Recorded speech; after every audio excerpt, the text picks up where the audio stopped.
টি-20 বিশ্বকাপ শিরোপাটা অর্জন করার পর প্রতিটা খেলোয়াড়ই নিজেদের মতো করে সোশ্যাল মিডিয়ায় পোস্ট করেছেন।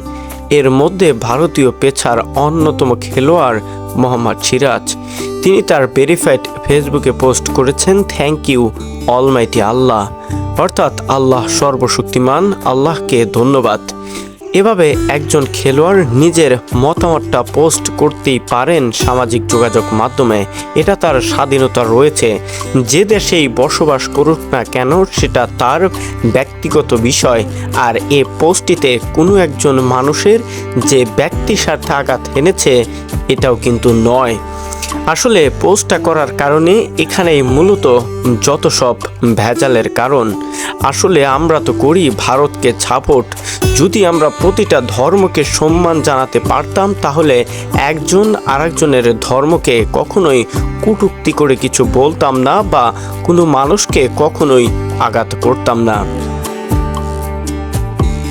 মোহাম্মদ সিরাজের সেই পোস্টটির বিপরীতে প্রতিক্রিয়া জানিয়েছে ভারতীয় কিছু মাধ্যম।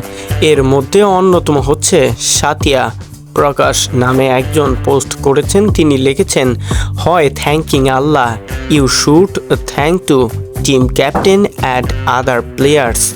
অর্থাৎ তিনি যে কথাটি বলেছেন সেটা আমার নিজের কাছেও অনেকটাই লজ্জিত মনে হচ্ছে। আসলে আমরা কাদেরকে সাপোর্ট করি? এই ভারত টিমের জন্য বাংলাদেশে এমন কিছু মানুষ আছে যারা এমনভাবে সাপোর্ট করে, যদি তাদেরকে কখনো নাও খেতে দেয় তাহলে ভারত ক্রিকেটকে সাপোর্ট করবে। এর সাথে আরও একজন মিল রেখে লিখেছেন, if Allah had to do this then Pakistan would have won the world cup, not India.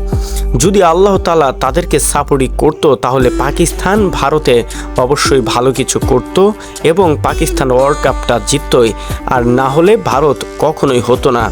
আসলে এখানে যে পোস্টগুলি করা হয়েছে সাধারণত ইসলামের বিপরীতে গিয়ে এমন মন্তব্য করেছেন ভারতীয় কিছু মানুষ। মোহাম্মদ সিরাজ অথচ এর কোনো প্রতিক্রিয়ায় জানাননি। মোহাম্মদ সিরাজ সাদাসিধা মনে নিজে করে তার ধর্মবিরু যে একটা প্রচেষ্টা রয়েছে মহান প্রভুর নিকটে শুকরিয়া আদায় করেছেন।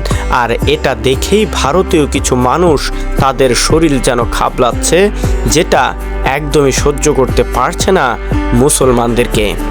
ভারতীয় ক্রিকেট দলে মোহাম্মদ সিরাজের এত শত অবদান রাখার পরেও মনে রাখেনি কোনো মানুষ বা অন্য ব্যক্তিবর্গরাও।